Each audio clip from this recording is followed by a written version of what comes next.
For today's soap, it's going to be a bit of a wild card. And by that, I mean, I'm not sure exactly how it's going to behave with the fragrances that I'm using. I am using a very fluid base. I'm using a lot more soft oils than I normally do because I want to help with that with time in case there's any issues with acceleration, ricing, things like that. So the reason why this is a bit of a wild card is with making soap, you sometimes end up with a bunch of small amounts of fragrances, depending on the sizes of your batches. And because when you purchase them, they come in a certain amount, and then you sometimes end up with some. So I'm actually combining seven different fragrances. Some of them are floral, some of them are fruity scents, some of them behave beautifully, and some of them I know move quickly, and I know there's one in there that races a little bit.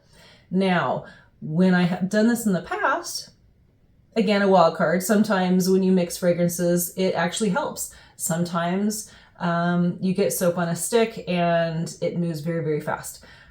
With what I'm blending, it's going to be hopefully a beautiful scent because everything smells really great on their own, and then mixing them together is going to be really nice. It's going to be feminine and sophisticated. It's a mix of fruit and florals. I will note, so I've got citrus, there's peach, pear, blackberry, and cranberries on the fruit side. On the floral, the jasmine and sage and amber and some fresh green woods in there too. So it's going to have a really nice scent blend.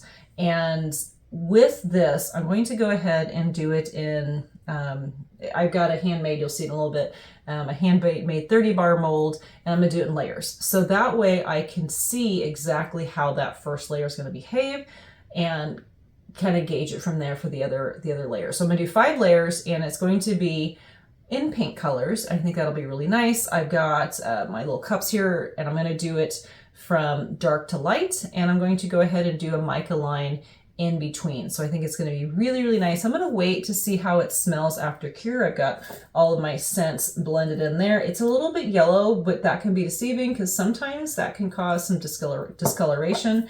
There were a couple in there that discolored to either an off-white. I think there's one that was like a little bit of a yellow. So if it goes to kind of a peachy color, I think that'd be okay. But sometimes, it won't even be noticeable. So we will see how it goes. I'm gonna go ahead and finish getting everything set up, and we'll make the soap.